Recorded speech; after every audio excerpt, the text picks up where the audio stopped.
Hi and welcome to the Riders Lounge podcast. I'm your host, Steve Sommerfeld, and I do want to say straight away, I'm terribly sorry that it has been a long time since the last episode. I'm not sure what the last one was. I think it was with Robbie Madison. That's how long ago it was, and since then I've just been absolutely under the pump. I had my hip surgery that I'm sure if you've listened to this before, you knew I was going in for. And there was a lot of crap going on around that, like trying to get in, dealing with insurance, trying to get everything done at the last minute, and then trying to get into rehabilitation, and then everything that came with that. So it's been a hell of a kind of few months, to be honest. And most of it, I have to say, is paperwork, which led to me being just so behind and not able to get back to the podcast and deliver as many interviews and, you know, news and wrap-ups and everything like that I wanted to. So I do want to say a big sorry about that, and I hope you understand, and we will be back with a lot more coming up for 2022. Because the light is at the end of the tunnel. I can almost see the world going back to normal. I think for most people it has. Being in the events industry, yeah, man, we're still not at the end of this COVID shit. And yeah, I mean, we've just finished 2 events at Night of the Jumps. We had one last year in Basel, Switzerland. We just had 2 back to back. We had one in Munich, one in Cologne, the Freestyle of Nations. But that's it. And now I'm going to go on, I'm not going to say a 7-month holiday, but essentially, I won't be getting paid, but there's going to be a lot of work going on between now and next year before those next events. But I've got a few other projects going on in the background, so I'll probably take a little bit of time off and get stuck into those ones. So what is this episode all about? This is all about Night of the Jumps, the Freestyle of Nations. We came back. Yep, I worked there, of course, as you know, but I did want to give you a little bit of a news update on what was going on there. And like I said, the first one, we were in Munich. We had the world team coming back, and it's kind of fun to have the world team. Unfortunately, though, we couldn't really risk at the time of organizing that event to have international guys like Pat Bowden from Australia or Adam Jones from America or Javier Villegas. Technically, well, he's living in the USA, but from Chile. So instead, we stuck with European riders purely for the fact that that event could have been cancelled at the last minute. Anything could have changed with flights. You just didn't know coming into it. We still didn't know if it was going to happen until the day before, or basically the day of. But it looks like, yeah, in most countries, the rules are becoming more and more relaxed. So, all good. But we had for the world team, Luc Ackermann, of course. We were in Germany. We didn't have a Team Germany, but we had the world team. So, Luc was front and center of that. He is the world champion. He did win X Games last year. But to go in with him, it was definitely a big team, because we also had Michael Malero, 5-time world champion. One of those guys who just will sit down and read the rule book and make sure he wins with whatever tricks he needs to do. He's got pretty much every trick all across the board, and he works out which ones he kind of needs to do to win. And joining those guys was also 2 riders, the tandem duo of Navas and Rocky from Spain. And what makes this interesting in this format of freestyle motocross competition, each rider has to do their own run, and then we've got a few bonus rounds as well. So Navas and Rocky, while they look great doing their show and doing their tricks, it doesn't really work out for a freestyle motocross competition run because they lose so much time. So you've got 2 world champions, but you've got 2 riders on one bike, and that kind of evens things out just a little bit. We also then had Team France, and that included another world champion and another X Games champion as well, X Games gold medalist, David Rinaldo. And when David's on, he's one of the best riders to watch. And he turned up with his good mate, Maxime Gregoire, who went down really hard in Basel, Switzerland, actually. I think it was September 21 when he went for the Flair Nac and ended up breaking his wrist and a couple of ribs. So Maxime was coming back to basically give that trick another shot. And Brice Izzo, who actually invented the dead body backflip about 1 week before Adam Jones. So there's a little bit of history for you. Then we also had Team Czech Republic with Peter Pilat, the former European world champion, Filip Podmol, the younger brother of Libor Podmol, and Matej Čezák. So it was a hell of a competition. There was a lot of big riders in there, a lot of really good European riders. And to kind of kick things off, you kind of expect to see the big names at the end of the show, but actually the world team, since they were so full of big name riders anyway, Malero was the first rider, and he threw down pretty much a textbook run with front flips, cali rolls, but actually he threw in some tricks that we'd never even seen from him before in a comp, like one-hand can backflips. Like, it's a cool trick, but not something that's a big point scorer, but it was definitely more than enough for Malero to win that round. But then as we went into the best whip competition as the first bonus round, everyone was kind of expecting Matej Čezák to win that one. He won over Edgar Torrentieres in Basel. So there was this thought that Czech would win it. And in the end, somehow with maybe a little bit of controversy and a bit of confusion, especially for me, Luc Ackermann won best whip. Now, he threw down a flat spin 360. That was a bit of fun on the last jump. But talking with the judges at the end, with the head judge, Marco Rort, he said it was a tight one, but actually Luc did get the best whip over Matej. So it was a bit of a surprising one. I thought the 360 might have done it, and it would have been kind of cool if that was the case, but it wasn't. But going into the second round of competition, we were waiting to see what would Maxime Gregoire do. He came out with a pretty good run, and unfortunately he crashed on that Nac-Flair. But he had so much airtime on that trick. I can't wait to see him actually just ride that one away, because he's put a fair bit of time into those quarter pipe tricks, but it just didn't work out, and he's not exactly a competition rider. Normally you'd see Maxime doing some shows here and there, but when the call-up was there for Team France, he definitely wanted to come along with his buddy David Rinaldo. But we also had Navas and Rocky, and like I said, they lost a lot of time because they were kind of playing it up for the crowd, and they actually lost 30 seconds out of their run, which immediately put them to the bottom of the list for that one. So Filip Podmol took the win in the second round of competition, and then it was into the synchro. And where I actually thought Brice and David were riding better in the synchro, they made a bit of a mistake, and Malero and Luc Ackermann, 2 world champions, side by side, 6 world championships between these two guys, actually won with ruler flips side by side, and they snatched the full 100 points, which is the bonus points. Normally, each rider has 0 to 100 points, and you're kind of going to see 60, 70, 80, 90s if you're lucky. But for the teams, you want to win these bonus rounds of best whip, synchro, and best trick, because you can get 100 points for the winner, 75 for second, and 50 points for third. So those bonus rounds can really change up how this comp runs.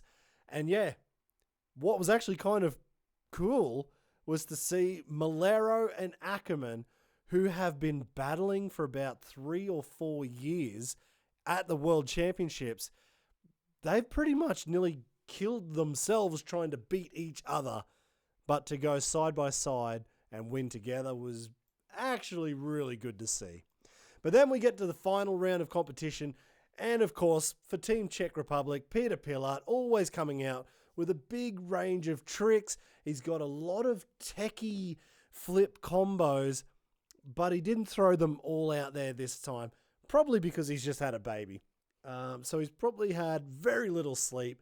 He did put together a good run, but it just was not going to be good enough against David Rinaldo, who had the rock-solid backflip off the big super kicker, California roll in the middle of his run, and he was just looking really good. But, of course, it was going to be the world team's night, and Luc Ackermann, I don't know how this one worked, but he came out and threw out one of, if not maybe the biggest ruler flip you've ever seen. And he still somehow overcooked it. I don't know how he managed to get so much rotation out of it. He basically just tried to pull the handlebars off of his KTM 450, overcooked it, then whiskey throttled it into the wall, smashed the wall, smashed the clock. He ended up with network cables stuck in his bike. He had the curtain cord in his sprockets. Took them a couple of minutes to get everything out. And I'm guessing they've called timeout after that first one. So he also lost 30 seconds off of his run, but he still somehow managed to get all of his tricks in with that huge 360. Pulled out the 540 flare. Don't know how he had time to even sneak in and get that one done. And then finished it on the double backflip. So that was enough for Luc to win that section.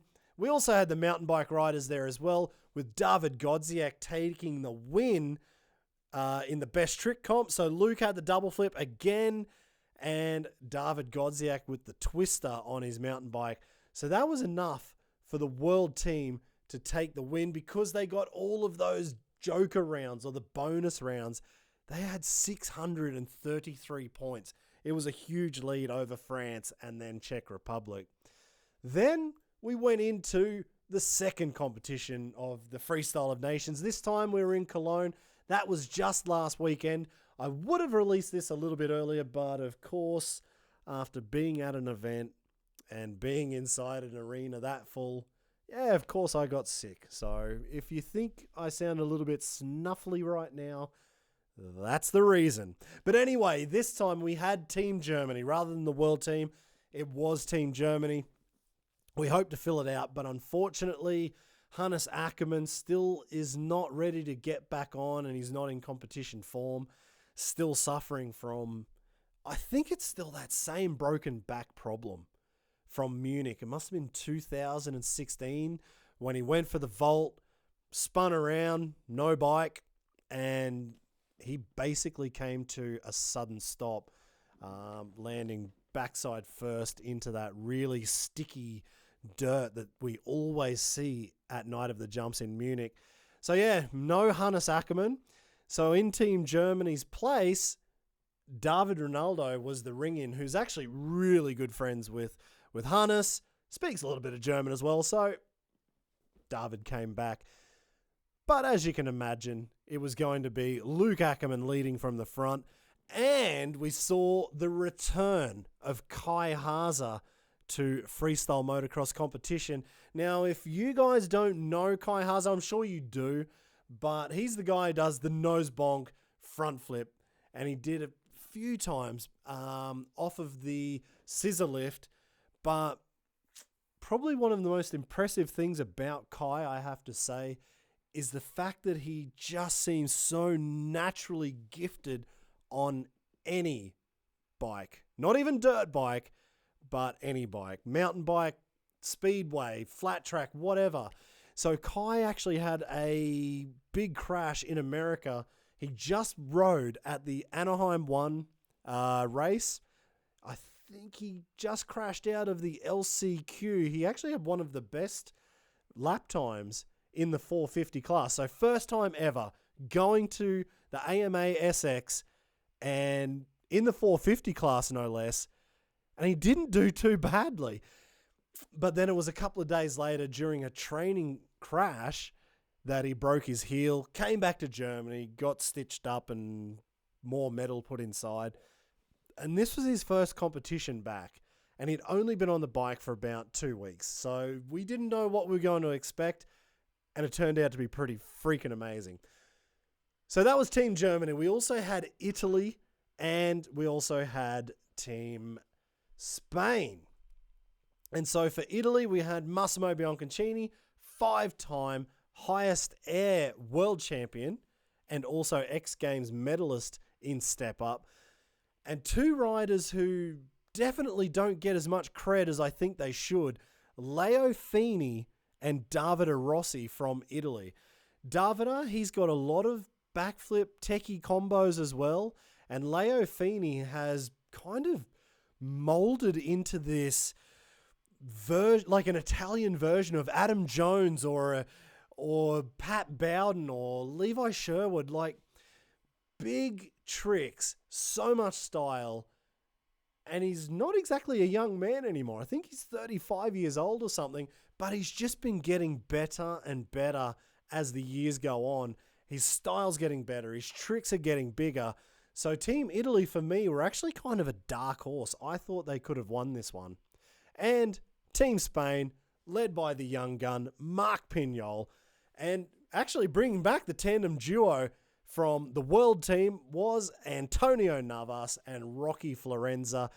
And we had Matej Cezak returning to fill in for Team Spain because Michael Malero couldn't make it. And it was actually very difficult. There was gladiator games on the night before in Prague, Czech Republic.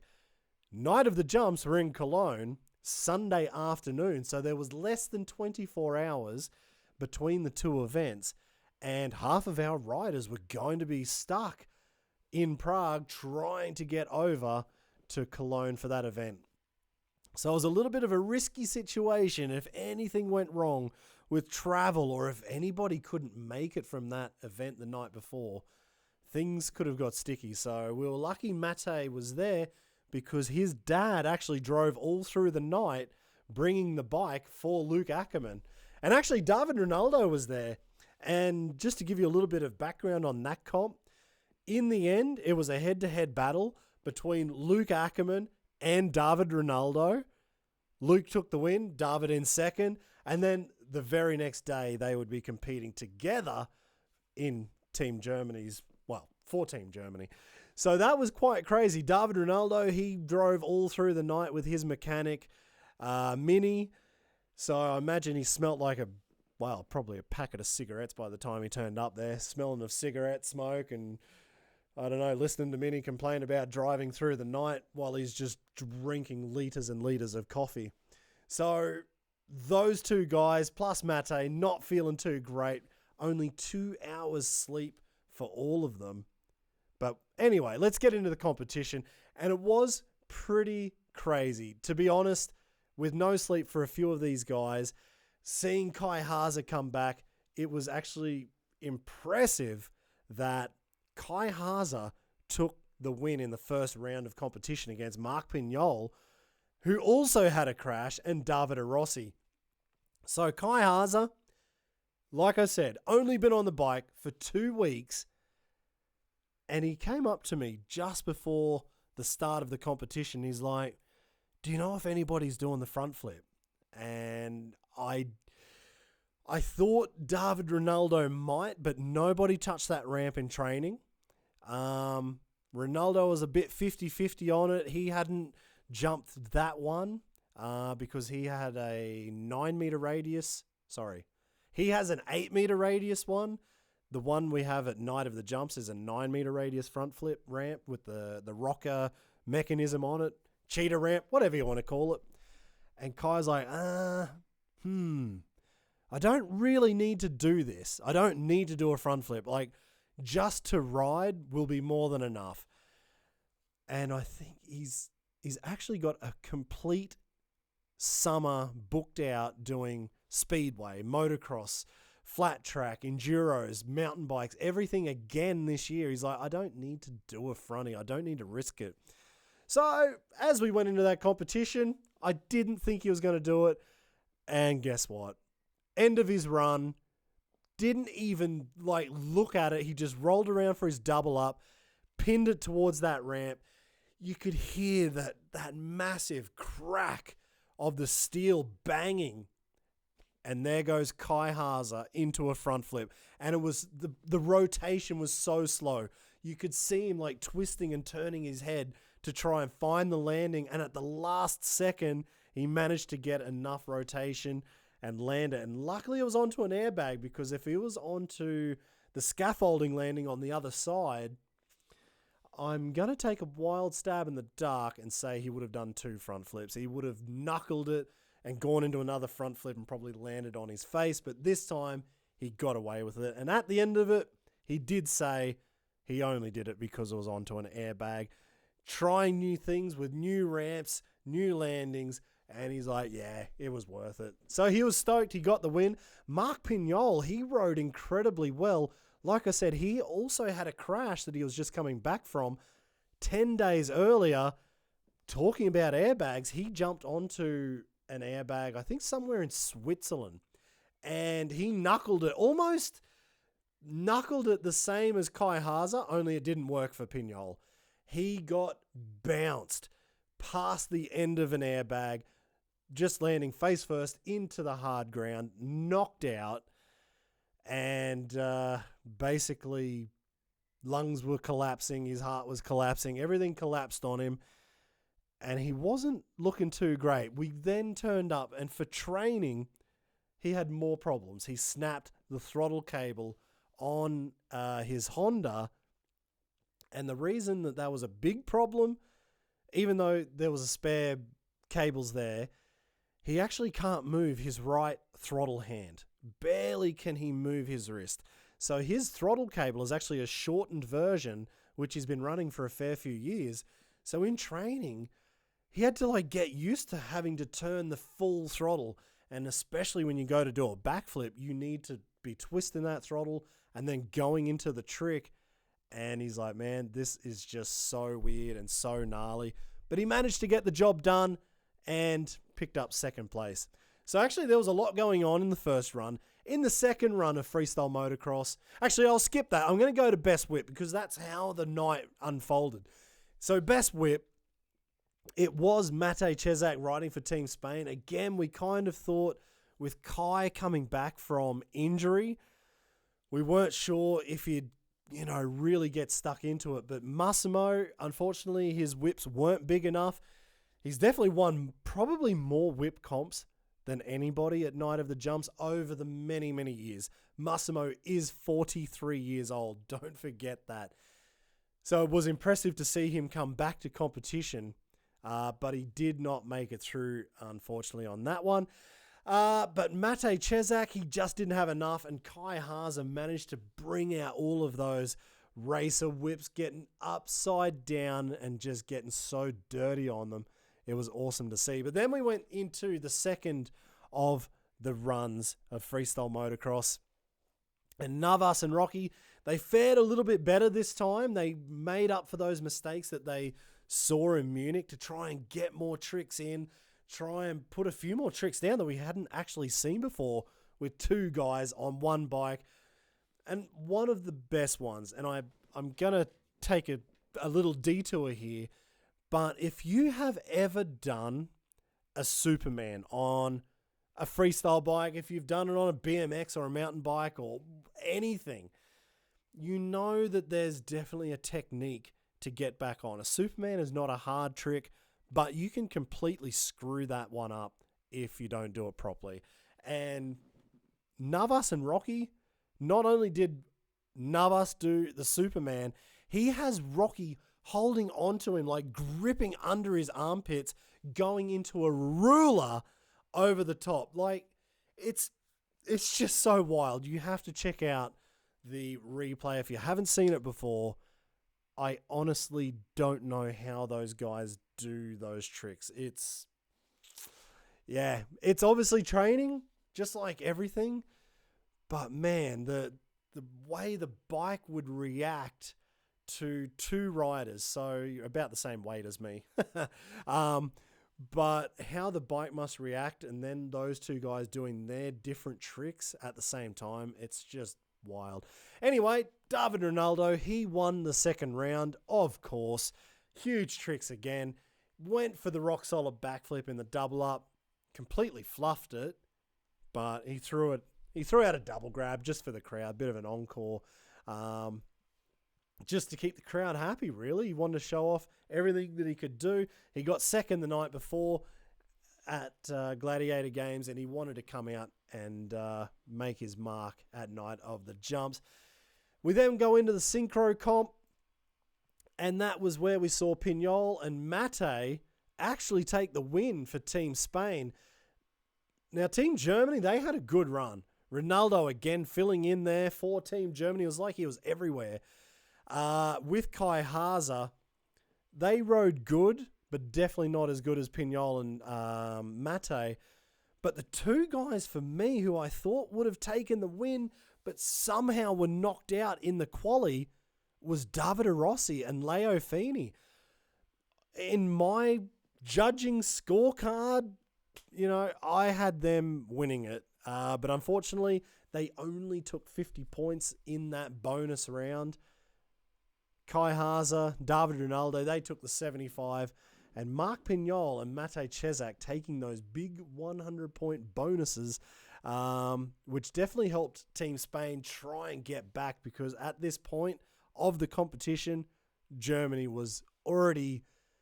They were starting to get moving. They were starting to add more points on. They won the whip comp. So Spain had to try and bring that back in. And on the other hand, Team Italy were third in the whip comp and third in the synchro. So only getting 50 points in each of those, it was almost impossible for them to come back at that point. It's not like it wasn't going to stop Leo Feeney from trying, though, for Team Italy. He had an awesome run. Again, putting those big tricks. Heart attack flip was looking so good from Leo, but the style, the big flip combos were never going to be enough to beat Luc Ackermann when Luc is just on fire. He only had 2 hours sleep, but he still threw out that ruler flip that he crashed on in Munich, landed that sweet 360, double backflip, whatever else he wanted to throw into that run. You weren't going to beat Luc on that one, unfortunately. And Mate Czech, well, he tried to do as much as he could, but unfortunately, it was not going to be enough for Team Spain. So on that one, Mate ended up in third, Leo in second, and Luc in first. And then we went into the best trick competition, and Mate again, he tried his hardest. He was trying to push a heart attack flip. He is the young gun from the Czech Republic. He's been working on his seat grab flips, and you could see he was like trying to push a heart, but he just couldn't get it. Leo Feeney, always looking good, but again, he only took second place, which was good for Team Italy. It grabbed 75 points for them, but Luc Ackermann, another double backflip to take the win. That was it. Germany was always going to win that. If you take out 2 out of the 3 bonus rounds and then have such good riders like Kai taking the win in the first round with his fronty, David Rinaldo with the win in the second round, and then Luc in the third, it was pretty much lights out. And I'd almost say a little bit unfair to be having David Rinaldo slink in there for Team Germany, but that's the way that cookie crumbles.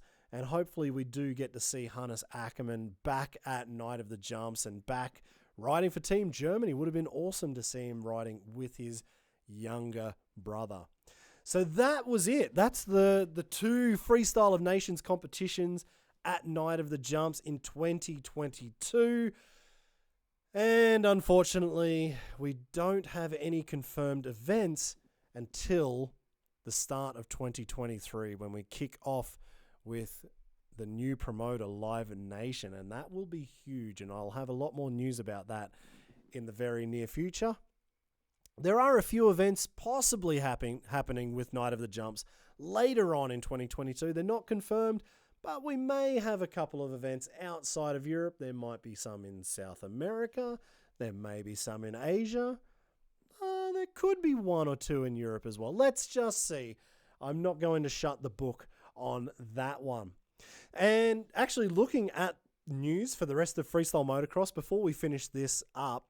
It is good to see Masters of Dirt. They're just getting ready for their Vienna show. So that is 3 days, 4 events kicking off in Vienna. If you've never been to an MOD show, if you've never seen it, basically, well, I mean, it's freestyle motocross, it's mountain bikes, BMX, everything else, but it's more about the party. So we'll see who ends up coming out on top at the end of that one.